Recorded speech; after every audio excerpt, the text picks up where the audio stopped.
Boa noite, irmãos.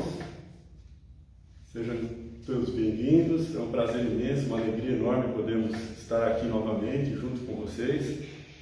Antes de iniciarmos a nossa live, nós vamos passar os recados costumeiros da semana. Então, às quartas-feiras, a partir da próxima quarta, nós vamos continuar com as lives, as palestras online, mas também estaremos retornando com o trabalho presencial e os passes coletivos. Tá? Então, a nossa casa pode receber até 30 pessoas. Então, a partir da próxima quarta, nós vamos fazer tanto de forma online quanto presencial, as palestras da noite, das 20 horas. Às 14 horas, continuamos com os estudos também do Evangelho online, tá? Às quartas. Às segundas-feiras e às terças, segundas-feiras nós temos o estudo do Evangelho e às terças o estudo da educação mediúnica. Esses retornarão na outra semana, não agora nessa próxima, mas na semana seguinte retornaremos presencialmente e online também. O estudo do Evangelho é aberto para todos. Quem quiser participar é só vir até aqui a casa, ou quem não puder vir é só passar o telefone e vai ser adicionado ao grupo de estudo e poderão fazer também virtualmente. Já o estudo da educação mediúnica é um grupo fechado que está terminando, então esse não tem como participar agora, temos que esperar iniciar um novo curso para que as pessoas interessadas possam participar. Temos também os trabalhos de assistente social, que são ao sábado, no último sábado do mês, onde as famílias assistidas, um total de 32, recebem o leite, e agora, depois que iniciou a pandemia, nós estamos também doando uma cesta básica. Nós temos 32 famílias cadastradas, essas recebem uma cesta básica que a casa adquire, com a colaboração de vocês. Todos estão colaborando mensalmente com uma quantia para que a casa possa comprar essas cestas, né? São 32 cestas, desculpa. O valor de cada cesta hoje está em torno de R$115. Então nós necessitamos da colaboração de todos né, para que a gente possa adquirir essas cestas e o leite também, uma caixa de leite para cada família, pelo menos. Fora isso, nós também temos recebido outras assistências de cestas básicas de outros lugares, como do Centro Espírita Irmão Romano, que também tem colaborado muito com a gente, né? Então nós estamos, na verdade, dando assistência mensal para aproximadamente 80 a 90 famílias.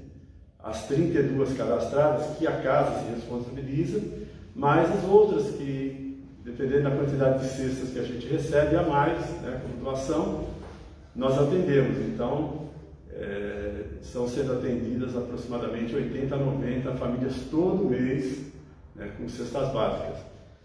E é isso. Nós contamos com a colaboração de todos, né, para que a gente possa continuar esse trabalho, porque a quantidade de famílias necessitadas vem aumentando cada dia mais por causa do desemprego, por causa da pandemia e todos os problemas os quais nós estamos passando. E precisamos da ajuda de vocês para poder continuar com essa tarefa, com esse trabalho. Bom, dados os recados, vamos agora à prece inicial, para nós iniciarmos a nossa live. Então, convido todos a serenarem os corações, cerrarem os olhos, vamos acalmar os nossos ânimos e levar até Deus, Pai de infinito amor e bondade, os nossos pensamentos, para agradecer mais uma vez a oportunidade que Ele nos concede de nos reunirmos em Seu nome, em nome de Jesus, para mais uma noite de trabalho, mais uma noite de estudo, mais uma noite de aprendizados. Rogamos aos mentores desta casa, Irmão Oriental, Dr. Clyde, Seu Florindo, Dona Adelina, Seu Armando e todos os companheiros que possam, agradecemos em primeiro lugar a oportunidade que recebemos, a oportunidade de termos esse lar de bênçãos para trabalharmos e rogamos que os nossos amigos possam intuir o nosso irmão Watson, que vai fazer a palestra essa noite, para que ele possa transmitir os seus ensinamentos, tudo aquilo que ele tem, todo o ensinamento que ele tem para passar para nós aqui hoje. Então, certos de que podemos sempre contar com o apoio, a proteção do alto, com a inspiração dos nossos amigos, dos nossos mentores, dos mentores do nosso lar. Em nome de Deus, nosso Pai, e de Jesus, o nosso Mestre, nós iniciamos o trabalho desta noite dizendo: Pai nosso que estás nos céus, santificado, Senhor, seja o teu nome. Venha a nós o teu reino de amor e de bondade, seja feita a tua vontade na terra, como ela é feita no espaço. O pão do corpo e do Espírito, dá-nos hoje e sempre, Senhor, e perdoa as nossas dívidas, na mesma medida que perdoamos aos nossos devedores. E não nos deixes cair em tentações, Pai, mas livra-nos do mal. Mas dá-nos, Senhor, coragem e força para vencermos o mal que ainda trazemos dentro de nós. Porque Teu Pai são os reinos, o poder, a glória e o amor e a bondade para sempre. Que assim seja. Graças a Deus e graças a Jesus. Eu convido o nosso irmão Watson para vir até agora, vai falar sobre bem-aventurados os pacificadores. Obrigado, presidente. É um prazer inenarrável ser anunciado pelo presidente da casa, gente. Data vênia de Vossa Excelência, presidente, permita-me começar a apresentação de hoje fazendo uma imitação. Vou até tirar o óculos, gente, porque essa imitação vai ser séria, viu? Porque o assunto é sério. Eu vou imitar o Divaldo. Data vênia, Vossa Excelência. Era o ano de 1932. Da era de nosso Senhor Jesus Cristo, quando, apenas 14 anos após o término da Grande Guerra Fratricida, o término da Guerra das Trincheiras, da inauguração das armas químicas, a Europa se via arrasada. Quando o louvável e já consagrado cientista das ciências naturais, com seu louvável apreço pela humanidade, Albert Einstein envia uma carta encomendada a outro renomado e louvável cientista, médico, ensaísta, psicólogo, gênio do século XX, o médico vienense Sigmund Freud, através de uma carta encomendada pela recém-criada Liga das Nações, que futuramente se tornaria a ONU, com uma questão: existe alguma forma de livrar a humanidade da ameaça da guerra? E eu finalizo a minha atuação de Divaldo, porque não dá para se manter no personagem, né? Por isso que pessoas se formam como ator, porque não é moleza. Então, agora você é o mesmo. Por que a guerra? Esse é um texto, né, que retrata essa carta trocada entre Einstein e Freud. E a pergunta de Einstein foi extremamente perspicaz para aquela época e também para a nossa. Por que a guerra? Existe uma forma da humanidade se livrar dessa ameaça? O Einstein, na carta, no início da carta, ele produz algumas sugestões. Talvez a criação de um organismo internacional de todos os países seriam subalternos, e esse organismo iria administrar os conflitos das guerras, os conflitos entre as nações. Porém, esses países teriam que abrir mão da sua liberdade. Que país gostaria de fazer isso? Fica a questão. Ele também diz que, muito perspicaz, né, já no início do século XX, que em cada país existe um grupo de pessoas interessadas na manutenção das guerras. Em cada país existe sempre grupos interessados na fabricação e venda de armas, simplesmente como uma oportunidade de expandir negócios. E logo então surge outra questão que o Einstein coloca na introdução da carta. Como é possível essa pequena porção de pessoas influenciarem toda uma nação a entrar em guerra? Como é possível suscitar o clamor, a rivalidade, a guerra nas pessoas, sendo que apenas um grupo consegue suscitar isso? Como pode todo um povo entrar neste delírio coletivo? Ele fala lá para frente nessa psicose coletiva, né, de matar, de destruir os seus irmãos. E aí, Freud, surpreso com a carta, agradece primeiramente, né, ao já consagrado cientista, e ele vai lá, né, desenvolver o seu pensamento de uma forma bem resumida. Mas ele fala que ali, primeiro ele fala, em vez de poder, vamos falar de violência. Né? O humano, naturalmente, ele foi se desenvolvendo como uma parte constitutiva sua a violência. A violência faz parte da nossa história, da nossa constituição. Primeiro se exigia a força muscular, depois foi substituída pela capacidade intelectual, de construir e ter mais destreza com as armas. A finalidade era sempre subjugar o adversário, ou tirando-lhe a vida, ou escravizando. O vitorioso, ele tinha que manter o seu poder. Né? Primeiro ele tinha que estar atento à sua própria integridade física. Então ele tinha que garantir que o escravo, o cativo, se sentisse intimidado a controlar o seu desejo de vingança.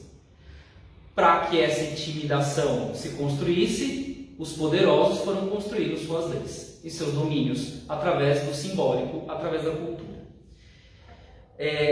Os derrotados, por sua vez, também iam se unindo, né? E esse jogo de poder foi causando transformações. O Freud ele vai falar, né, que para que o poder se tornasse duradouro, foram instituídas as regras, as punições, o desenvolvimento dos vínculos emocionais. E aí ele vai dizer que as leis elas se transformam de 3 maneiras.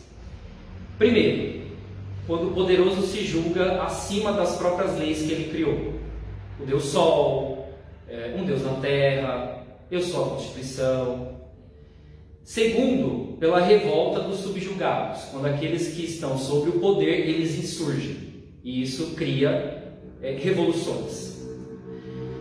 Mas isso também pode acarretar em mais repressão através da violência, como a gente viu, por exemplo, a Revolução Francesa. E a terceira forma que Freud vai falar, que é a que mais nos interessa para a palestra de hoje, e que tem tudo a ver com o Sermão da Montanha, pela transformação cultural. Guardem essa mensagem, né? Porque é o que a gente vai desenvolver ao longo da palestra, eu vou retomar lá no final.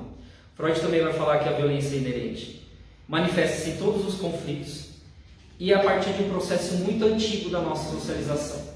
É como se a gente tivesse escolhido só essa forma para se socializar e não escolhesse outras formas de vínculos emocionais e de identidade.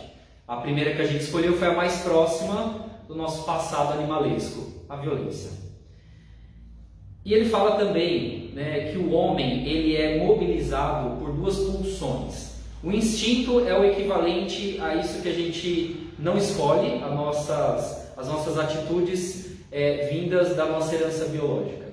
A pulsão é uma construção da psicanálise, tem a ver também com uma parte instintual, porém são questões de escolhas de objeto. Por exemplo, uma coisa que a gente sempre fala no curso de pós-graduação, o leão não escolhe o que ele vai comer, ele é movido pelo instinto. Se passa uma zebra, ele come a zebra, se passa um antílope, ele come um antílope, ele não está escolhendo, ele come o que der fome. O humano não, o humano tem fome, mas o humano escolhe o que comer, a hora que comer, o que quer comer, o que não quer comer, isso é a pulsão. E aí, né, Freud vai dizer que nós somos controlados por duas pulsões distintas, mas também constitutivas. Uma é construtiva, ela é formadora de ligações, ela é integradora, ela é a pulsão de vida, ou eros, ou libido, amor. E a outra é uma pulsão destrutiva, uma pulsão desorganizadora, uma pulsão que tende a fazer nosso corpo a voltar para o estado inorgânico, para o arrefecimento, é a pulsão de morte, ou Thanatos. Já se passaram 15 minutos, eu falei 2 páginas. Bom, mas vamos lá. Mas em 1853, muito antes desses dois caras nascerem, mais ou menos na época do Freud nascer, alguém já tinha falado sobre a guerra, e de uma forma muito sábia. E esse alguém era Kardec, e todo mundo que ajudou ele a fazer o Livro dos Espíritos, né? Todos os Espíritos. E Kardec pergunta também, o que motiva a guerra? E eles dizem a mesma coisa que Freud e Einstein perceberam. A predominância da natureza animal sobre a natureza espiritual, o abuso das paixões. No estado da barbárie, os povos só conhecem uma lei, o do mais forte. É por isso que para esses povos, a lei de guerra é um estado normal. À medida que o homem progride, a guerra se torna menos frequente, porque ele evita suas causas, fazendo-a com humanidade quando a sente necessário. Muito interessante que eles falam aqui que a guerra também progride conforme a progressão da humanidade. Então, de certa forma, a gente ainda vai viver tempos onde a guerra faz parte do nosso cotidiano. Bom, e aí eu queria falar da nossa situação. E aí eu gostaria de propor uma atividade para vocês. Busquem alguém do cenário familiar de vocês, do cenário social como trabalho, ou da grande mídia, alguém que está no poder, que está o tempo todo falando de conflito, criando argumentos para criar incerteza, que a única solução que a pessoa traz é sempre a suspeita, é sempre a fragmentação, é sempre a separação, a judicialização, as armas, o extermínio, a vingança. Pensem com vocês, todo mundo tem a quem recorrer nesse momento de memória. Agora, eu queria fazer um trabalho que a vizinha fofoqueira não faz com vocês, mas que ela se acha psicóloga. A gente vai analisar o contexto dessa pessoa. Vamos analisar o contexto, né? Como que é o nível de conversa dessa pessoa? Quais são as falas dela? Quais são as amizades dela? Ela tem amizades? Ela mantém pessoas ao redor dela? Ou que ela teve, ela destruiu? Como que é a sua família? Agora, vocês acham que essa pessoa está em paz, habitando a própria existência? Se ela não está em paz, habitando a própria existência, como ela pode ser uma agente, uma autora da paz? Por quê? Lá no livro O Sermão da Montanha do Caligares, ele vai falar que enquanto não exista uma pacificação individual, enquanto as pessoas não se sintam harmonizadas internamente, isso não significa ausência de conflito, né? Ausência de guerras internas, mas a busca por soluções, por integrações. Enquanto a pessoa não tem isso dentro dela, os conflitos exteriores que surgem, eles inflamam mais ainda, porque a pessoa não busca soluções. ela não tem dentro dela, na verdade. Tanto no recinto doméstico como no campo social, onde existir fatalmente todos esses abalos, né? Porque a pessoa não consegue abrir mão deles, justamente porque internamente ela está em conflito. E aí, né, eu como psicólogo, nós como psicólogos, a gente observa muito isso. Quando a pessoa chega para tratamento, é um mundo em conflito, ela está bem, mas todo o resto é que pega no pé dela, né? Conforme os tratamentos vão avançando, vai havendo uma estabilização, uma melhor harmonização, mas nunca ausência de conflito. Nós somos sempre seres faltantes. E assim, né, se vocês conhecem alguém assim, vão perceber que essa pessoa está sempre atravessada por violências, por conflitos, por coisas que não se resolvem. Uma hora bate o carro, outra hora é roubado, outra hora é conflito com o ex, é conflito com a filha, conflito com a nora. É impressionante, percebam. Bom, e o que fazer, né? Como devemos agir? Primeiro, orar por nós mesmos, sem dúvida, né? Os primeiros necessitados para conseguir pensar em formas de harmonizar os conflitos somos nós, e sem dúvida orar por essas pessoas. Mesmo porque elas são grandes desestabilizadoras também dos locais que elas frequentam, que elas estão. O Caligares fala, né, que a descoberta do Cristo interno é importante, né? A descoberta do Cristo interno passa também por um desejo de ser veículo de paz. Porém, para a maioria das pessoas é muito difícil chegar até o Cristo porque ela está imersa nos conflitos. Eu pessoalmente descobri, através dos meus sofrimentos, né, através da minha análise, do meu tratamento, que eu era um ser social. E isso me fez querer também ser instrumento de paz. Então, com certeza, sentir esse instrumento perpassa por pensar nos seus conflitos. Não tem como fugir. Tal como também, acho que no planeta Terra, né, buscar a paz perpassa também por entender os seus conflitos. E é onde eu vou chegar agora. Se a gente for pensar em uma questão de competências, né? A gente pode pensar no Sermão da Montanha como um livro de competências, de virtudes que a gente tem que se desenvolver. E Jesus deixou lá o Bem-aventurados pacificadores no 9º versículo. Ele destacou ali, eu tenho certeza, por uma razão, porque é difícil. É muito difícil se tornar instrumento de paz num mundo em conflito. Ainda mais naquele mundo, né, que era muito mais opressor. Agora, vamos pensar no nível macro, né? Quem leu aquele livro, Não Será em 2012, e passou por 2019, ficou feliz. Eu fiquei muito feliz. Ai, gente, o mundo não acabou, né? Que bom. Mas aí os conflitos não acabaram. Parece que está tendo uma lupa em cima dos conflitos, né? Explodiu um conflito na Síria, em todo o Oriente Médio. Nós estamos em conflito no Afeganistão. A China está fazendo uma varredura genocida com uma minoria populacional na divisa com o Afeganistão. O Azerbaijão teve também um genocídio, uma limpeza étnica. A equipe de ginástica rítmica do Azerbaijão entrou toda de preto, simbolizando luto. Nós temos guerras no Iêmen. Nós temos nossos indígenas sendo assassinados por garimpeiros, o índice de suicídio aumentando enormemente entre velhos e indígenas. É a humanidade atual.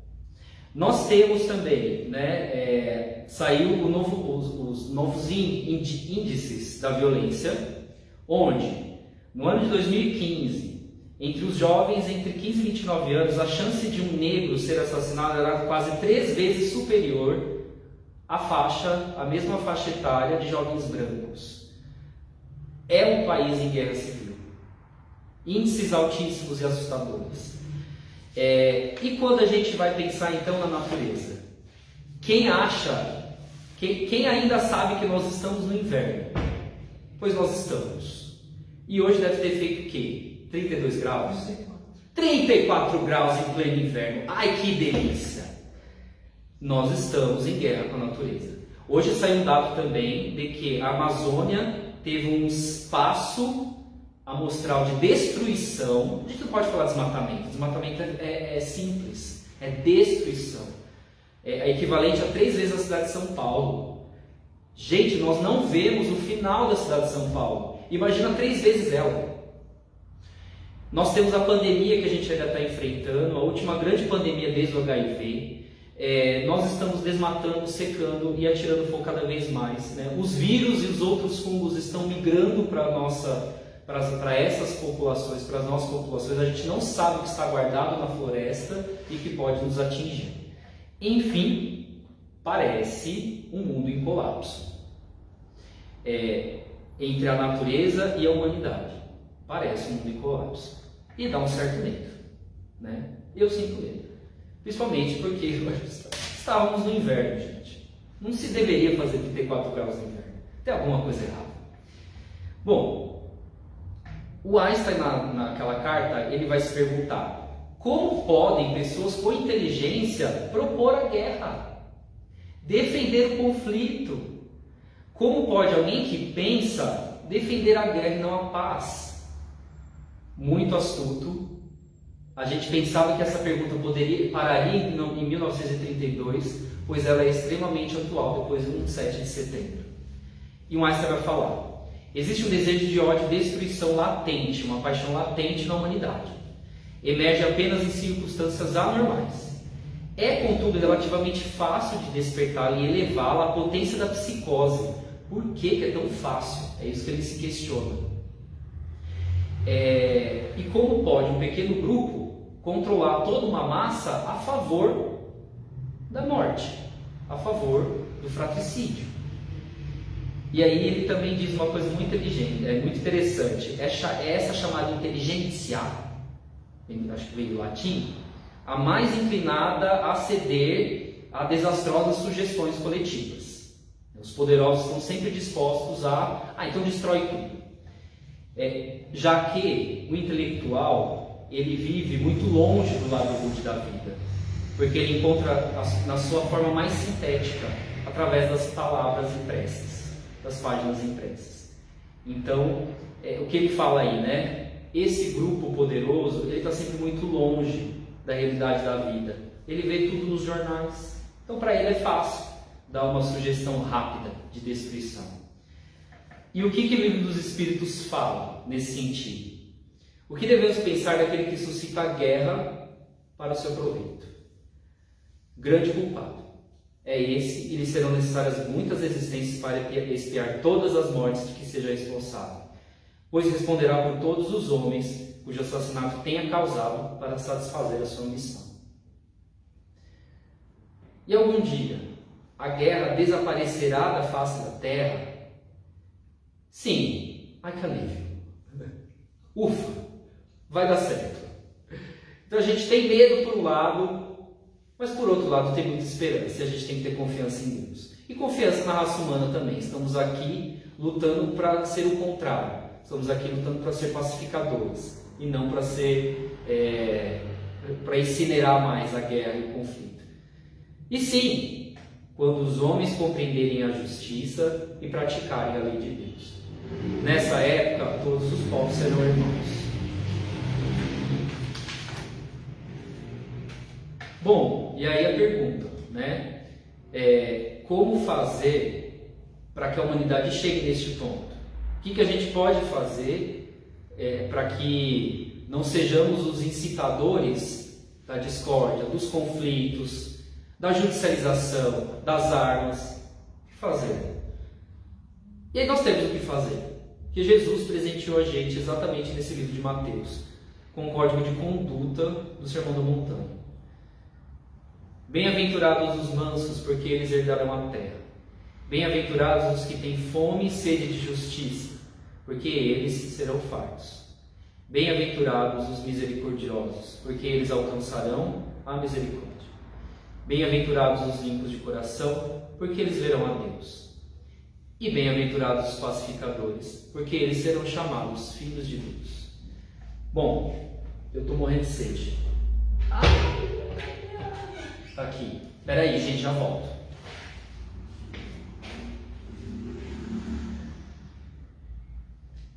Bom, e aí a pergunta é: o que você está fazendo, né? E o que nós estamos fazendo em termos de humanidade, né? Em termos de um movimento global? Será que ninguém acordou para isso?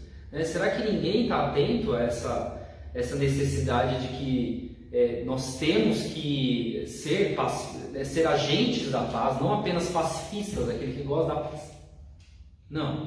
O que nós temos que fazer para operar essa redução dos conflitos, né? Freud, na carta, ele dá sugestões. E muito interessante que são sugestões que nós, cristãos, crescemos ouvindo, seja na casa espírita, na igreja católica, no centro de Umbanda, na igreja evangélica. Freud não criou nada de diferente. Estimular a atuação de Eros, da libido, do amor, o antagonista da morte, de Thanatos, aprofundando os laços emocionais humanos a ponto de se praticar o ama-te a teu próximo como a ti mesmo.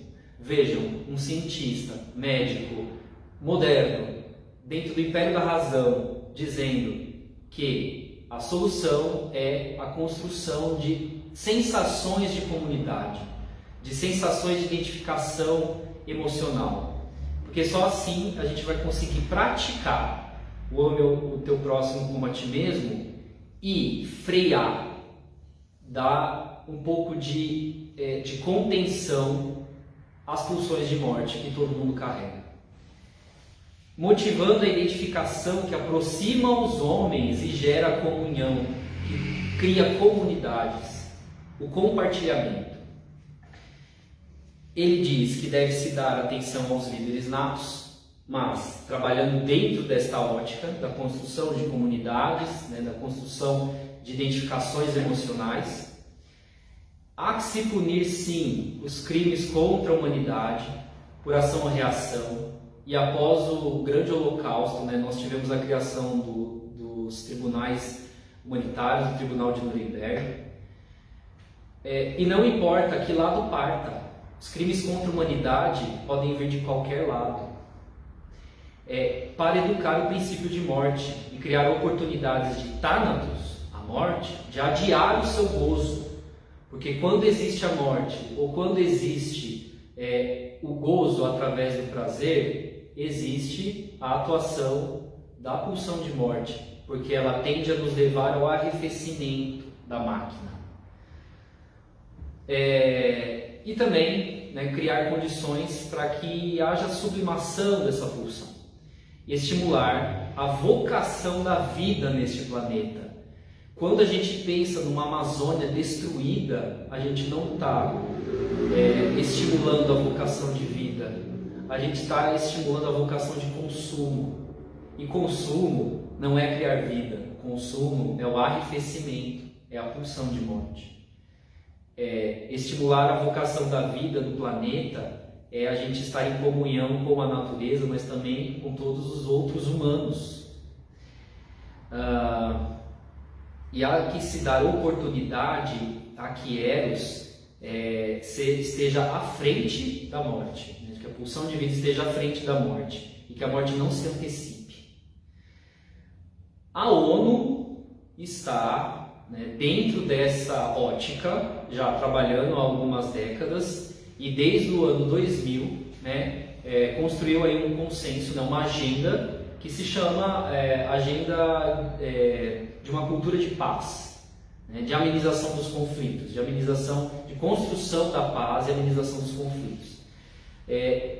Essa agenda, né, da pacificação, da construção de uma cultura não violenta, entrou para o desenvolvimento sustentável, que significa nós temos que nos desenvolver, a humanidade precisa de desenvolvimento técnico, científico, humanitário, mas não gerando exclusões, que é o que a gente faz, né? E dentro da lógica do desenvolvimento sustentável, que é crescer, se desenvolvendo sem excluir, sem matar e junto com a natureza, está a construção de uma cultura de paz. Não tem como a gente se desenvolver enquanto humanidade se a gente não tiver isso no nosso cotidiano. E aí entro, né, falei para vocês guardarem aquela terceira sugestão de Freud, a transformação das leis, que se transforma através da cultura, essa é a transformação que a gente tem que buscar, né? Crescer em comunhão cultural, né, de paz com todos que nos cercam, sejam humanos ou não humanos. E como isso tem a ver com o Sermão da Montanha, né? Porque o pacificador é aquela pessoa, é aquele agente que não cria mais problemas para a humanidade. A humanidade por si só, ela é já geradora de problemas. Nós estamos aqui justamente para a gente resolver os problemas. Então, naturalmente vai vir. Agora, aquele sujeito que ainda, além desses problemas que são naturais, né, os desastres, enfim, as desigualdades, e ainda cria mais problema. Meu Deus, não é isso que a gente precisa. Nós não precisamos de pessoas criando mais problemas, precisamos de resolutores. Precisamos de resoluções, precisamos de pessoas que acordem, que criem acordos entre as partes distantes, né? Esse terceiro que consiga integrar e não que separa, que segrega, que exclui, que desqualifica. A construção de uma cultura não violenta depende dessas atitudes dos pacificadores. São pessoas que agem antes da judicialização, porque a justiça ela não conseguiu levar a sua cultura, né, de justiça para a sociedade. As pessoas estão adentrando na justiça para que a justiça resolva seus conflitos, e elas querem ganhar, elas não querem arrefecer os conflitos, harmonizar os conflitos. Muitos querem vencer, porque é isso também uma parte do processo judicial. Um vence e o outro perde. É uma cultura, né? A cultura da paz é uma cultura baseada na tolerância, na solidariedade, que engloba, são resoluções, né? São formas de resolver novas ameaças não militares para a paz, como os terrorismos, enfim, e que engloba também a questão da exclusão, da pobreza, da degradação ambiental. Agora é fato que substituir uma cultura secular de guerra, né, de conflito, de vencedores e perdedores, por uma cultura de paz, exige um esforço prolongado, um esforço educativo e cultural a longo prazo. Mas nós temos todos os recursos para isso. Nós temos a comunicação que chegou nos mais diversos graus desse Brasil. Nós temos acesso à informação. Nós podemos sim já, desde ontem, começar essa cultura de paz, ser agentes de pacificação. Agora, é necessário, isso é a ONU falando, mas é muito nítido para mim as lições cristãs aqui, nessa resolução, nessa proposta da ONU, né? É necessário aprendê-la, desenvolver e colocá-la em prática no nosso dia a dia, no conta-gota do dia a dia. Na vida familiar, na vida regional, territorial ou nacional. Essa cultura de paz começa nas nossas casas, sem dúvida, nas nossas pequenas comunidades, né? Buscando harmonizar e criar acordos entre os conflitantes. E encerrando a palestra, né, o seminário de hoje, eu encerro também com a finalização da carta de Freud. E quanto tempo teremos que esperar até que o restante da humanidade também se torne pacifista? Não há como dizer. Mas pode não ser utópico esperar que esses dois fatores, a atitude cultural e o justificado medo das consequências de uma guerra futura, venham a resultar, dentro de um tempo previsível, já não sei mais, né, mas talvez um tempo possível, em que se põe um término à ameaça da guerra. Por quais caminhos ou por que atalhos isto se realizará, não podemos adivinhar. Mas uma coisa podemos dizer: tudo que estimula o crescimento da civilização trabalha simultaneamente contra a guerra. E aí eu termino perguntando: de que lado você quer estar? Do lado das armas ou do lado dos cadernos?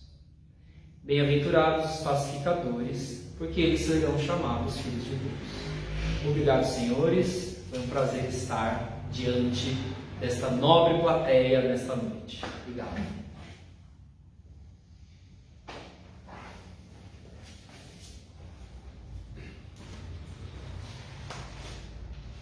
Muito bom, Watson. Obrigado pela excelente exposição da noite. E acho que cabe, né, mais uma vez, no momento que a gente vive, né, onde nós vemos conflitos em várias esferas, como você disse, né, dentro do lar, no trabalho, no país, enfim, internacionalmente. Acho que vivemos um momento, né, muito conturbado. Então acho que cabe sim, né, a gente voltar lá atrás, né, no ensinamento de Jesus e refletirmos, né, porque a informação já estava aqui conosco, né, há 2000 anos e a gente ainda não entendeu, né, então acho que vale a gente voltar a refletir e tentar colocar isso no nosso dia a dia. Muito obrigado mesmo. Bom, convido a todos agora para fazermos a prece de encerramento e as vibrações da noite para a gente encerrar a nossa quarta-feira. Então, irmãos, vamos entrando em sintonia com a espiritualidade maior, com os mentores da casa. Vamos levar todo o nosso amor, toda a nossa intenção de paz, para que eles possam, Pai, levar a todos os cantos deste planeta. Vibramos, Pai, neste momento, por todos os nossos irmãos que não têm um lar, estão nas ruas, sem família, sem um lugar para dormir. Por todos os nossos irmãos que se encontram em orfanatos, em asilos, enfrentando provas duríssimas, ou no início, ou no final da encarnação.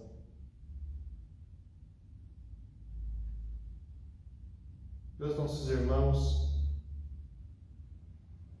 que se encontram em presídios, frente a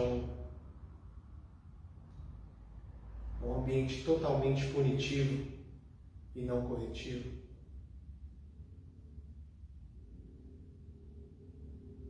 Pelos nossos irmãos que se encontram em leitos de dor, em hospitais, passando ali, Pai, por diversas provações. Vibramos também pelos profissionais da saúde que estão na linha de frente até hoje, lutando pela vida do outro, se doando de corpo e alma.